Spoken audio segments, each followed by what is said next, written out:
7 o'clock p.m. When the alarm clock goes off at 7, the evening commences as usual, with Eli silencing the alarm with his fist, just as Vera puts his coffee down on the nightstand. Slowly sitting up, he leers at his wife, who shuffles about the room with her head down, picking up his discarded pillow as she progresses to the bathroom. When his mug is empty, Eli enters the bathroom to take his already prepared shower, shooting a glance at Vera, who stands in the rear of the room with her head lowered. Once clean, he emerges from the bathroom to a freshly cleaned and pressed uniform, with a pair of immaculate boots and a brand new pair of laces. Walking into the kitchen, Eli finds a plate filled with 3 barbecue pork chops, a pile of steak fries, and a heaping of macaroni and cheese. Each portion is piping hot with steam rising into the room's atmosphere. Taking his seat, he has to choose between a soda and a beer for his beverage, which brings a smile to his lips despite his sour demeanor. Glancing around the room, he notices that his wife is nowhere to be found, while sipping his beer and stuffing a fry into his mouth.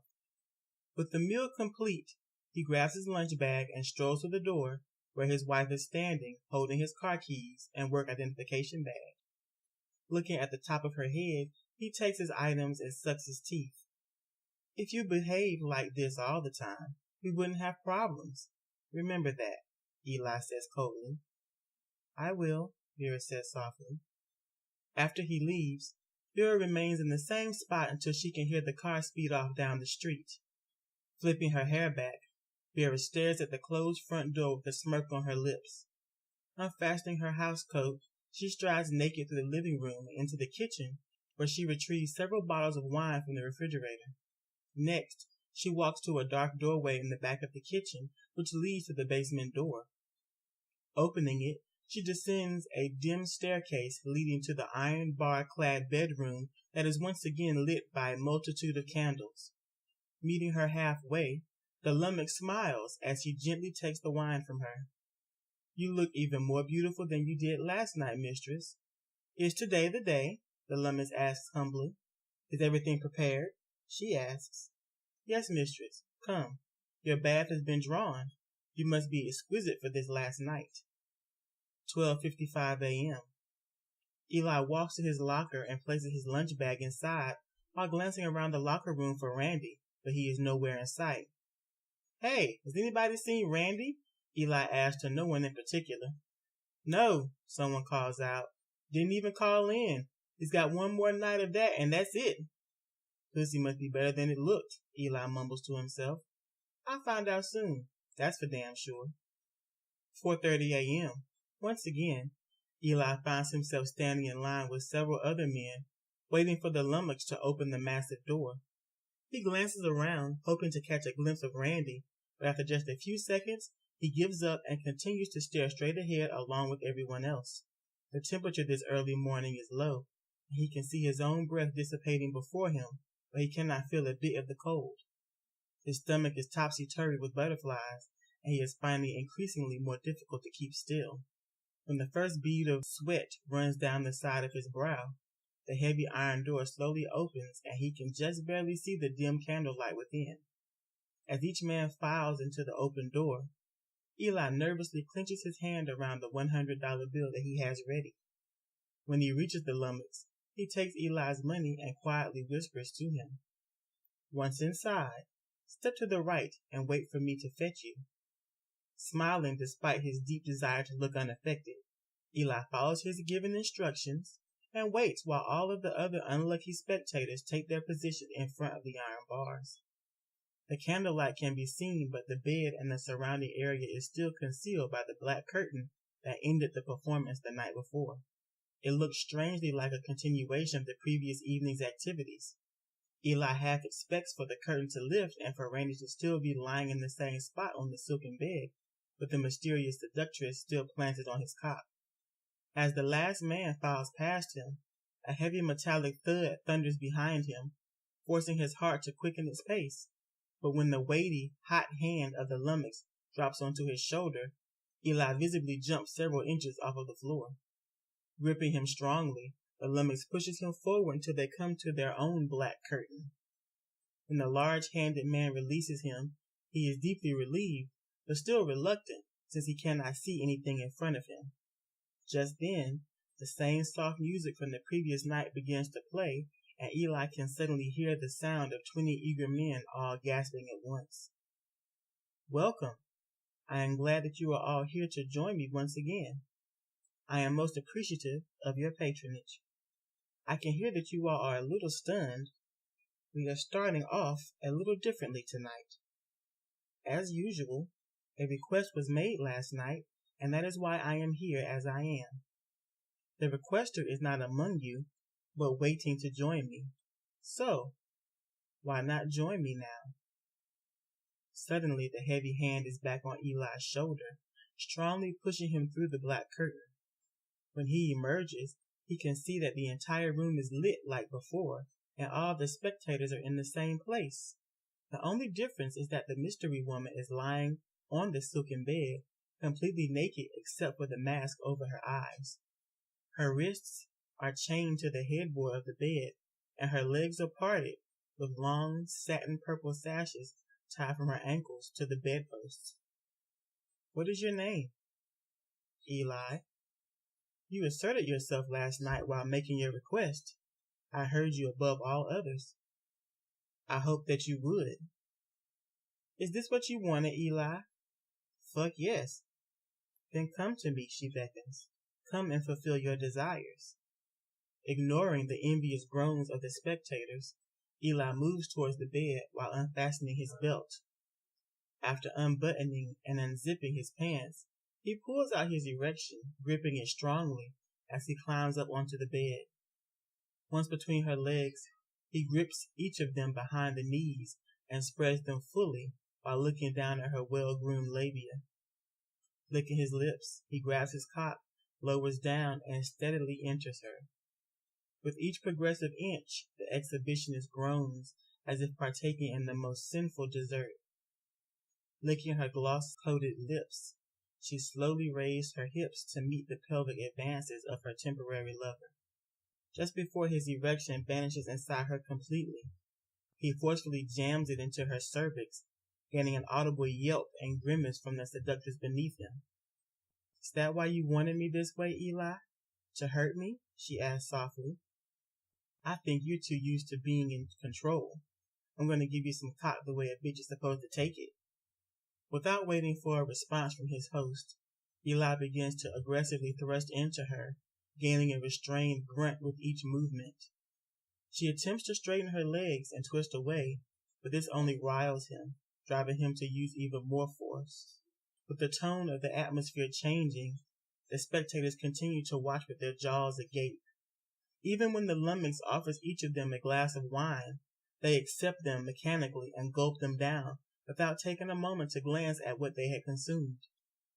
Within a few minutes, the spastic rhythm of release takes over Eli, causing him to grunt through his ejaculation, while grinding his still throbbing erection deep inside her.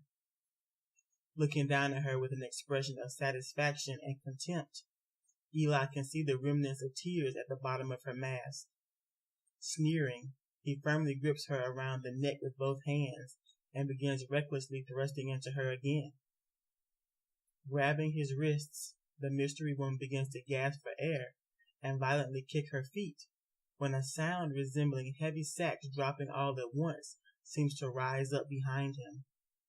Pausing, Eli looks over his shoulder and can see that every single man who was witnessing this performance is lying, seemingly unconscious on the floor, awkwardly clustered at the iron bars. Suddenly he can hear an all too familiar voice coming from the lips of the mystery woman. It's just you and me now. Looking down at her, he loosens his grip on her throat, takes a hold of the mask, and snatches it off of his host's face, revealing the youthful and unmarred face of his obedient wife, Vera. Vera? Eli stammers in disbelief. Welcome home, Eli. Before Eli can move an inch, he is quickly snatched into a full Nelson submission maneuver. Glancing quickly to the left and right, he cannot see who is holding him, but can only assume that it is the lummox who manhandled him earlier. He tries to wiggle and strain to free himself, but the big man's hold on him is unrelenting. What the fuck is going on, you bitch? Eli spits at her. Sitting up, Vera easily pulls the shackles free from the headboard with a piercing snap. After yanking each cuff from her wrists, she rubs each of them comfortingly before leaning forward and untying each of her ankles. You know, you are the sorriest sort of man. You could not even be civil when a woman is giving you exactly what you requested. Who the fuck do you think you're talking to? Eli yells enraged. He tries to lunge at her, forgetting that he is securely bound. But when the lummox seizes up on his arm, sending hot tendrils of pain through each shoulder, Eli quickly deflates. This is what you've been doing with my new rec room? Eli asks weakly. No, this is what I've been doing with my basement. I hope you do not think that your job kept this home afloat all of these years. With your incessant gambling, you never brought home more than a couple of $100 a week. But living in delusion is easy for the weak of heart, Vera says while climbing off of the bed. Once the identified seductress is out of the way, the lummox slams Eli onto his back on the bed and fastens a new set of shackles to each of his wrists, leaving his legs unbound. Taking his leave, Vera moves to the front of the bed, where she stands fully naked before him. Despite his imprisonment, he stares at her with a mix of lust and disgust. Angry eyes leer at her as his erection resurges. I chose you well, Vera says plainly. Chose me?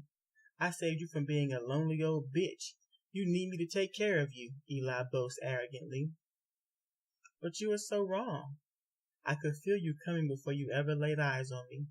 I could feel your weakness, your feebleness, your desire to feel joy at the expense of others, your need to abuse because, I don't know, because maybe your father or mother neglected you, abused you, or even better, loved you as well as you loved me. You see, my kind needs that. What do you mean, your kind? Lying cunts?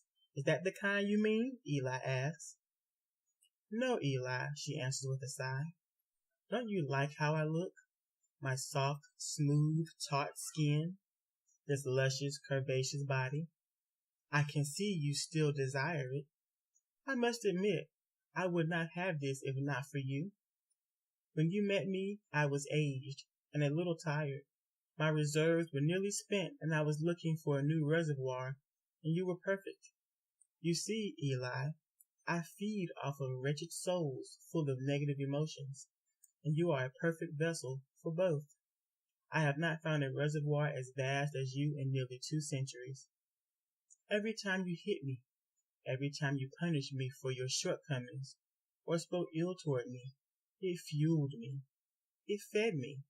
And these many years, Eli, you have fed me well.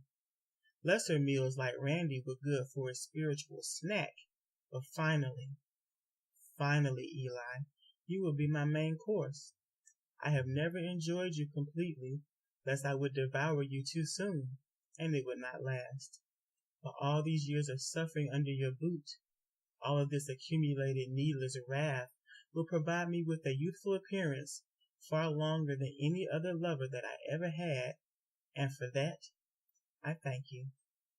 Pulling strongly at the chains, with a slight quiver in his voice, Eli says, You're fucking crazy.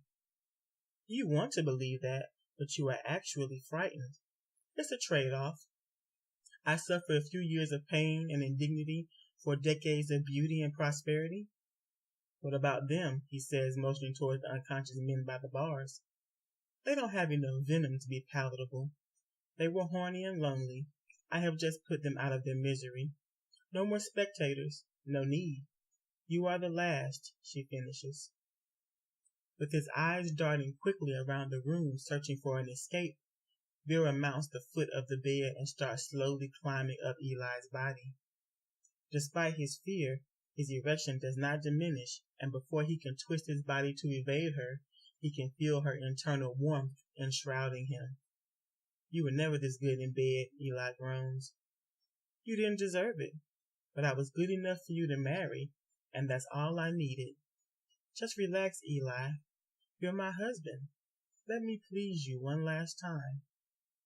As Eli resumes his futile struggle to free himself, Vera delicately runs her hands over the work shirt that she has washed and pressed so many times.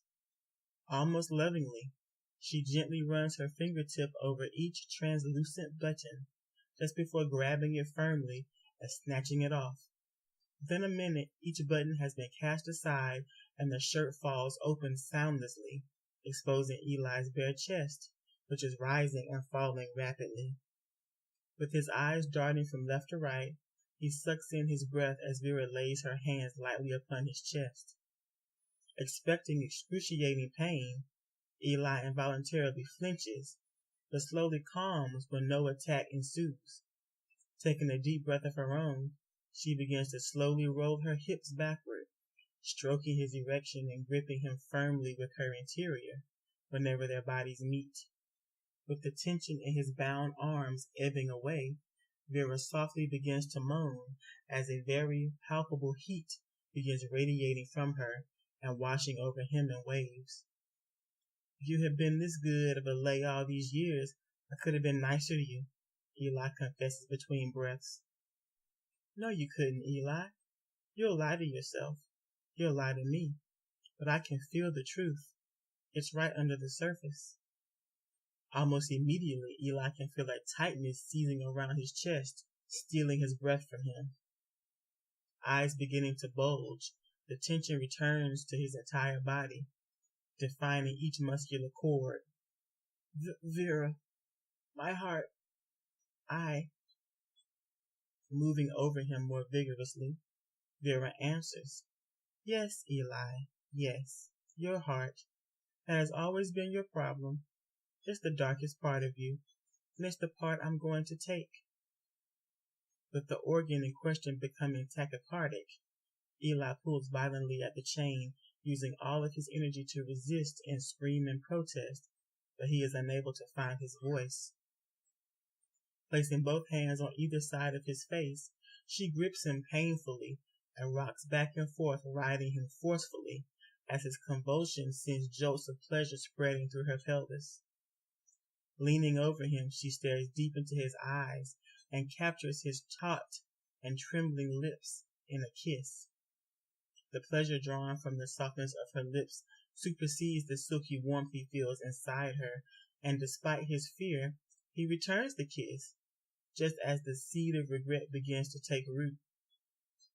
Just as the wispy wishes of wanting to wrap his arms around her dance around the edges of his consciousness, the pain he had feared takes hold of him, and he begins to scream into the open mouth of his life-draining spouse. With ejaculation imminent, Eli begins to blubber incoherently, and instead of life-producing semen flowing into her womb, his body begins to expel its own life force through his arteries, out of his lungs, and into her waiting, gaping maw. The deep pelvic spasms that would normally propel ejaculate now propel a sickly green mist, both viscous and ethereal, into the body of his wife, giving Eli the most powerful and most finite orgasm of his shortened life.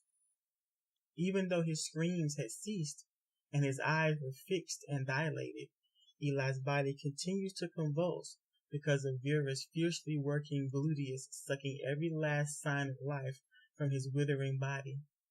By the time every synapse had dispersed and every ounce of hydration dissipated, all that is left of Eli is a mummified husk, with his once prominent erection having desiccated and withdrawn from Vera all on its own. In one swift motion, Vera sits up and dismounts from her dead husband, landing on her feet with a light thud. Ignoring the corpse on the bed, she begins examining the skin of her hands and arms. She pinches the top layer of skin, watching as it snaps back completely.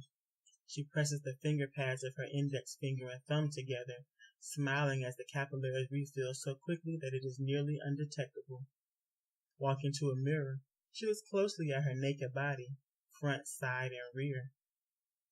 Her body has no blemishes, no scars, and no cellulite. Every line of her body is smooth, firm enough to portray youth, yet soft enough to inspire lust. Satisfied with the results, she turns around just in time for the lummox to enter, carrying a glass of wine. "All is complete, my lady?" the lummox asks her. "Yes, all is complete," she answers. "The young wench is approaching," the lummox relays. Before Vera can respond, a young, dark-haired girl walks in, obnoxiously chewing a wad of pink bubble gum and carrying a cloth sack in her hand. "Would you please get rid of the gum?" Vera demands. Spitting it out and sticking it behind her ear, the girl apologizes. "I'm sorry, ma'am. I retrieved all the wallets as you instructed." "Oh my God, look at you. You look so young. Is that what you were talking about? Is that what you can do?" "Yes, child, it is. And God had nothing to do with this. Give him the identification and you can keep all the money they carried." "What are we going to do with all these bodies?" the young girl asks. "They will burn with the house. Anyone who lives here will be drenched in Eli's evil deeds. Better to scorch the earth and allow someone else to begin fresh and new," Vera explains. With a genuine smile, Vera walks over to the young girl. She reaches behind her ear and removes the gum that was stuck there and hands it to the lummox, just before brushing loose strands of hair behind the same ear. "In this world, dear child, fresh and new is what's important. Haven't you come to learn that?" Vera asks her. Nodding, she says, "Yes. That is why my father started molesting me. He said I was young and tight, so different than my mother before she died. And Eli would say things like that. He'd say I was stupid, but that made my young pussy willing. You only gain anything in this world if you are young, taut, fresh, and new, with the brains and deceit to back it up. Would it not be better to be the one taking from others rather than being the one taken?" Vera asks her. Looking down at the wad of money that she has been gripping tightly, she quickly stuffs it into her shallow pocket while reaching into her back pocket, pulling out a pack of bright pink bubble gum. At the same time, the lummox hands Vera a glass that is only a quarter filled with fragrant red wine. Next, the obedient servant hands her a large yet ornate pearl-handled knife. Quickly she slices herself across the wrist of the hand holding the glass, and before a single drop of blood can drip, she positions her open vein over the stemware, and the dark crimson liquid begins to drain into it, doubling its volume. Relinquishing the knife, Vera runs her tongue across the wound, causing it to seal up and mend as if her skin had never been pierced. Swirling the wine glass and peering into the young girl's astonished eyes, she extends the delicate glassware towards the young girl. "It is time to leave all exploitation behind," Vera proposes. With little hesitation, the dark-haired girl throws her pack of gum to the floor and snatches the wineglass from her new mentor, chugging its contents. Once empty, she hands it back and strongly hiccups before her knees buckle and her body cascades to the floor like a satin sheet. Smiling down at the unconscious young girl, Vera tosses the glass over her shoulder where it shatters against the headboard, showering shards of sparkling crystal over the dearly departed Eli. After strewing the empty wallets back over the dead men behind the bars, the lummox lifts Vera's unconscious ward into his arms and exits through the darkened doorway. Outside, on the deserted, dilapidated street, the young girl slowly awakens, lying on the back seat of a car. She can feel the smooth, warm interior underneath her rear and speedily realizes that her clothing has been removed. Looking down at herself, she notices that even though she is naked, she does not feel as if she has been pawed at, and there is no pain or bruising as evidence of an unconscious violation. On the contrary, she feels strong and more at ease in her own skin. She cups her breasts that are a full cup size larger than they were before, and her feet no longer stand out like boats at the ends of her legs. Looking out of the heavily tinted window, she can see Vera standing outside the car, draped in a cloak and smoking a cigar. The house that Vera had called home is ablaze, with flames reaching high into the night sky. Opening the car door, the young girl steps out, joining Vera in her quiet contemplation. The cops will be here soon, she remarks quietly. We have time. Time enough for you to say a final goodbye, Vera replies. As if by magic, the lummox is standing before her holding a mummified carcass in his arms. Staring at the sunken, drawn face, she tilts her head to the side much like a confused puppy. Even after all this time, I thought some feeling of remorse or regret would be here. But it's not. I can't even fake it. Goodbye, Denny. I am not your daughter anymore. Receiving a nod from his mistress, the lummox turns towards the flaming house and launches the near weightless corpse at the porch in an impressive show of strength. After that, he takes a cloak that was draped over his shoulder and wraps it around the newly developed young girl. Next, he opens the door to the rear of the car. After flicking the cigar at the house, Vera steps inside, followed by her new companion. When the door closes, Vera says, "You must choose a new name for yourself, my child. You are nearly grown now." After a few moments of thought, the young girl says, "Circe. My name will be Circe." How fitting, my child. How fitting.